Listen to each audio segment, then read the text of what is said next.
আসসালামু আলাইকুম সবাইকে। আজকে একটি নতুন ভিডিওতে সবাইকে স্বাগতম জানাচ্ছি। আজকে আমরা যে ক্লাসটা করব এটা খুবই গুরুত্বপূর্ণ একটা ক্লাস, কারণ এই ক্লাসের মাঝে আমরা চারটা স্পোকেন স্ট্রাকচার শিখবো। যে স্ট্রাকচারগুলো আমাদের স্পোকেনের জন্য খুবই গুরুত্বপূর্ণ এবং আমরা প্রতিদিন অর্থাৎ ডেইলি যে কথাবার্তাগুলো বলি সেই কথাবার্তাগুলোই হচ্ছে আজকে আমরা এই ক্লাস থেকে ভালো করে বুঝতে পারবো। যেমন প্রথমটা আছে এখানে যে করা দরকার, অর্থাৎ আপনার কোনো কিছু করা দরকার। এটা মানে এরকম কোনো কিছু বোঝাতে এই করা দরকার যে কাজগুলো আমরা করি এটা বোঝাতে যদি আমরা স্পোকেনে ব্যবহার করতে চাই তাহলে আমরা ব্যবহার করি মূলত কাকে? নিড টু কে। যেমন এই পাশে আছে করতে হয়। এই করতে হয় বিষয়টা হচ্ছে যে আমাকে বা যে কাউকে কোনো একটা কাজ প্রতিদিন করতে হয়। এরকম যেমন আমাকে যেতে হয়, আমাকে করতে হয়, আমাকে ডাকতে হয়, আমাকে বাজারে যেতে হয়, আমাকে রান্না করতে হয়। এই কাজগুলো কিন্তু ডেইলি একটা ওয়ার্কের মাঝে পড়ে। তো এই ডেইলি ওয়ার্ক গুলো হচ্ছে আমরা যে প্রতিদিন কাজগুলো করি বা করতে হয় এটাকে আমরা বলি, এখানে আমরা এম টু দিয়ে করতে পারি। আর এই পাশে আছে করতে হবে। করতে হবে বিষয়টা হচ্ছে যে বাধ্যতামূলক ভাবে কোনো কিছু করতে হবে এই অর্থে আমরা কাকে ইউজ করি? এই হ্যাভ টু কে ইউজ করি।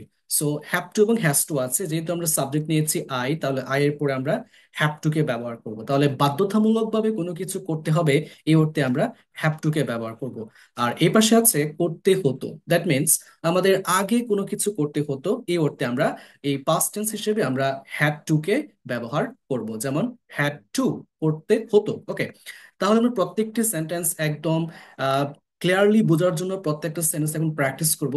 তো এটা শুরু করার আগে আমি আরেকটা বিষয় বলে রাখি, এখানে যে নিড টু আছে, তারপর এম টু আছে, তারপর হ্যাভ টু আছে এবং হ্যাড টু আছে। এই need to, am to, had to এবং হ্যাভ টু এর পরে অলওয়েজ আমরা বি ওয়ান কে ব্যবহার করি। বি ওয়ান হচ্ছে ভার্বের প্রেজেন্ট ফর্ম। যেমন দেখুন এখানে আছে আই নিড টু ডু। এই ডু অর্থ হচ্ছে করা। যেহেতু এখানে আছে যে আমার করা দরকার, তাই আমাকে বলতে হবে আই নিড টু ডু। এখানে আছে আমাকে করতে হয়, যে কাজগুলো আমাকে প্রতিদিন করতে হয়, আই এম টু ডু।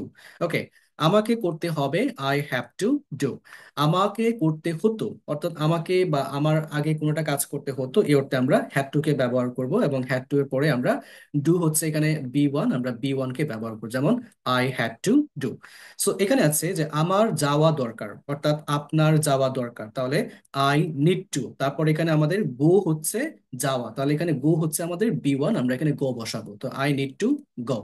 আমাকে অথবা আমার যেতে হয়, আমরা এটাও বলতে পারি। তাহলে আমরা বলতে পারি আই এম টু গো। এখানে আমরা গো হচ্ছে বি ওয়ান হিসেবে ব্যবহার করব। আই এম টু গো, আমাকে যেতে হয় বা আমার যেতে হয়। আমাকে যেতে হবে, তাহলে আমরা এখানেও কি ইউজ করব? বি ওয়ান, তাহলে গো, গো, গো। ওকে, তাহলে আই হ্যাভ টু গো, আমাকে যেতে হবে বা আমার যেতে হবে। আমাকে যেতে হতো, আমাকে আগে যেতে হতো, পাস্ট টেন্সে বোঝাবে এটা, তাহলে আই হ্যাড টু গো। ওকে, আমার নেওয়া দরকার, অর্থাৎ আপনার কোনো কিছু নেওয়া দরকার। সো নেওয়া আমরা জানি যে টেক, আমরা এখানে টেক হিসেবে বি ওয়ান কে ইউজ করবো, তাহলে আমরা এখানে লিখবো take. I need to take, আমার নেওয়া দরকার। আমাকে নিতে হয়, এখানে আমরা টেক ইউজ করব, যেহেতু আমরা জানি টেক মানে কি নেওয়া, তাহলে আই অ্যাম টু টেক, আমাকে নিতে হয়। ওকে, আমাকে নিতে হবে, বাধ্যতামূলক ভাবে আমাকে নিতে হবে, তাহলে আই হ্যাভ টু টেক, আমাকে নিতে হবে। আমাকে নিতে হতো, আমাকে নিতে হতো, I had to take, I had to take use করবো আমরা। যেমন এখানে আছে যে আমার রান্না করা দরকার, অর্থাৎ আপনার কোনো কিছু রান্না করা দরকার বা আমার কোনো কিছু রান্না করা দরকার। সেক্ষেত্রে যেহেতু আমরা জানি যে রান্না করা ইংলিশ কি?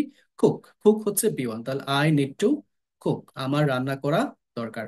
আমাকে রান্না করতে হয়, I am to cook, I am to cook. আমাকে রান্না করতে হবে, I have to cook, I have to cook. আমাকে রান্না করতে হতো, আগে আমাকে রান্না করতে হতো, I had to cook, I had to cook. আমার জানা দরকার, অর্থাৎ আপনার কোনো কিছু জানা দরকার। সো জানা ইংলিশ হচ্ছে know, so I need to, K N O W, I need to know, আমার জানা দরকার। আমাকে জানতে হয়, I am to know, I am to know. আমাকে জানতে হবে, I have to know, I have to know. আমাকে জানতে হতো, I had to know, I had to know. আমরা বাক্য গঠন করতে পারতেছি। আমার হাঁটা দরকার, তাহলে আপনার হাঁটা দরকার, I need to walk, I need to walk. Walk অর্থ হাঁটা। আমাকে হাঁটতে হয়, অর্থাৎ প্রতিদিন আমাকে হাঁটতে হয়, এরকম বোঝাতে আমরা এই এম টু কে ব্যবহার করব। অর্থাৎ I am to walk, walk হচ্ছে এখানে বি ওয়ান। আমাকে হাঁটতে হবে, I have to walk, I have to walk. আমাকে হাঁটতে হতো, I had to walk, I had to walk. আমার পড়া দরকার, অর্থাৎ আপনার পড়া দরকার। দরকার যেহেতু জানি নিড, তাহলে need to, to to plus V one মানে টু প্লাস বার, তাহলে আই নিড টু কি study, I need to study, আমার পড়া দরকার। আমাকে পড়তে হয়, I am to study, I am to study. আমাকে পড়তে হবে, I have to study, study হচ্ছে এখানে বি ওয়ান। আমাকে পড়তে হতো, I had to study, I had to study. Okay. আমার কথা বলা দরকার, তাহলে আপনার কথা বলা দরকার, তাহলে I need to talk, I need to talk. আমাকে কথা বলতে হয়, আই এম টু টক। আমাকে কথা বলতে হবে, আই হ্যাভ টু টক, টক হচ্ছে এখানে বি ওয়ান। আমাকে কথা বলতে হতো, I had to talk, I had to talk. আমার ডাকা দরকার, তাহলে আপনার কাউকে ডাকা দরকার, তাহলে আই নিড টু, ডাকা ইংলিশ হচ্ছে call, I need to call. আমাকে ডাকতে হয়, আই এম টু কল। আমাকে ডাকতে হবে, আই হ্যাভ টু কল। আমাকে ডাকতে হতো, I had to call. So আমরা এইভাবে প্রত্যেকটা বিষয় ব্যবহার করে কিন্তু আমরা চাইলে আরো বি ওয়ান ব্যবহার করে হাজার হাজার বাক্য গঠন করতে পারবো। আজকের ক্লাস এই পর্যন্তই। Thank you very much.